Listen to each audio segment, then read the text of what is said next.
school baseball warm-up for your first phase of the fall workouts. All right, so we're gonna be using bands for the warm-up. All right, have them set about shoulder height.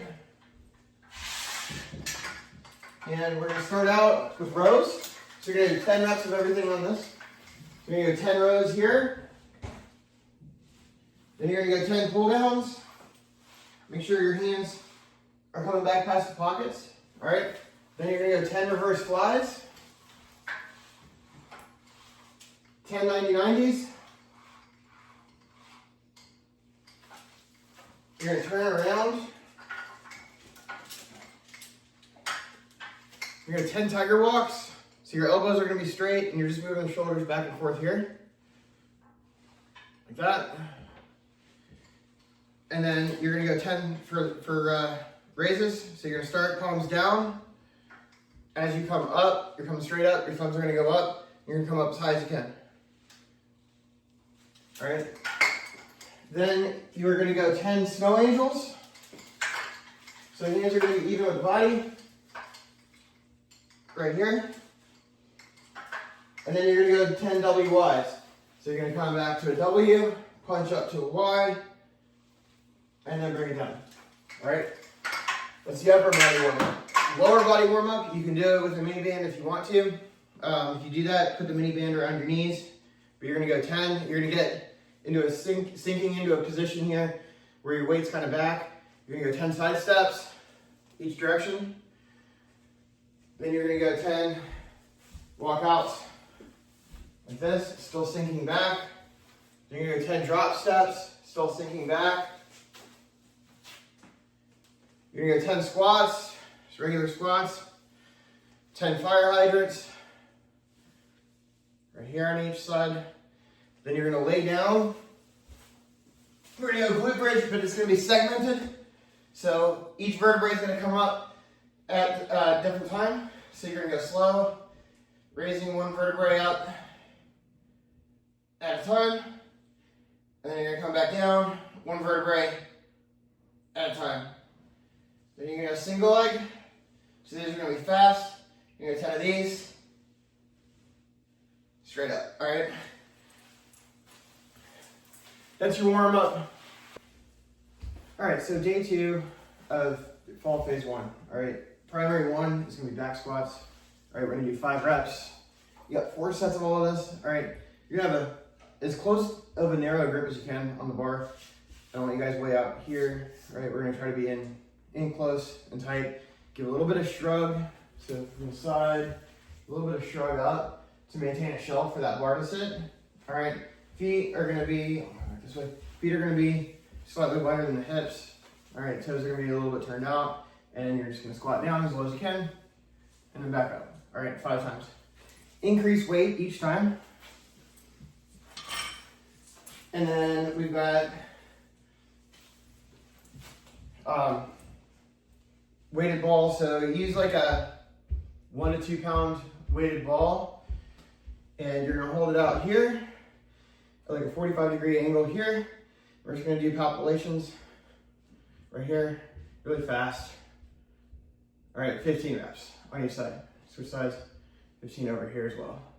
All right, again, just like day 1, trying to build up the decelerator muscles in the rotator cuff. All right, so primary 2, we're gonna start working on a little bit of power. All right, so we're gonna do a single leg. You're gonna come up to this position here. You're gonna jump as high as you can off this back leg. Land, keep your weight back. So landing position is gonna be right here. Keep my weight back. Stride out, and I'm gonna push the ball forward. All right, I'm not throwing it, it's a push. You're only gonna do this with your pitching side. All right, so I'm gonna have to face this way since I'm right-handed, and I don't have anywhere in here to throw it except for out the door. So knee comes up. Okay. All right, so you got 3 of those. Then, let me see what we've got Pallof Press. So for the Pallof Press with the setup I've got here, I have to have a high and a low attachment. If you guys, I believe you guys have like a cable machine or some sort of like pulling machine in your weight room at school, you can use that, right? Like, just make it somewhat heavy you'll walk out and be in the same position that I am, but I've got these two bands, all right? So you're gonna come out, the load is gonna be directly to your side. You're gonna take the handle in the middle, and the goal of this is to not let the weight pull me back, rotate it in, all right? Feet need to be at least less than your shoulder width, all right? So knees are bent, I'm right here, and I'm gonna press out 10 times, and then I would switch sides, go from this angle so you guys can see it here too. I'm gonna come straight up so you guys can see it, all right? So it's right here, pressing out 10 times, all right? So we're building some anti-rotational stability with that. Pitching wise, it's really important to help decelerate the arm after you release the ball. Hitting wise, after you swing and make contact, is to help decelerate the bat. So a lot of oblique injuries happen in that decelerating phase. So we really want to focus a lot on that. All right, 4 sets of the 3 med ball hop and throws, and 10 pallof presses on each side. All right, your accessories for day 2. We're going to focus a lot on the forearms and the accessory work because forearm strength is directly related to UCL health. You know, and we all know how important that is, especially for pitchers. So today we're going to go plate pinch. You're going to go 1 on each side. If you want to do them both at the same time, you're welcome to. I prefer to do 1 on each side because you can get a little bit more core work in that as well. But you're just going to hold a plate down to the side as long as you can.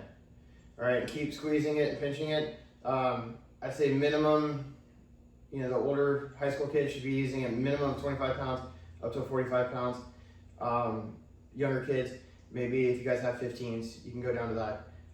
This is a 25 and it's starting to slip a little bit right now. All right, max effort on these. You've got 2 sets of the accessories, so you're gonna do that. Once this plate, say it drops down, right now I'll switch it over to the other side, do the same thing, okay? And then we've got a crossbody lift. So you're gonna take a low attachment, whether it's a cable machine, bands, whatever. If you're using J-bands, they're not gonna give you enough resistance. If you're using like the crossover symmetries like these, either reds or blues would be ideal for that. But what you're gonna do is you're gonna get into a kneeling position. Your outside leg is gonna be forward. You're gonna hold a handle with both hands, have it to the outside of the pocket on your back leg, and you're gonna come across your body and lift up without rotating too much, all right? So we're just going right here. All right, so if I was facing you, which I don't have the band attachment in this angle, it's gonna be holding it here, lifting it here. All right, and you've got 10 of those, I believe, on each side. Yep, and again, 2 sets of that accessory work.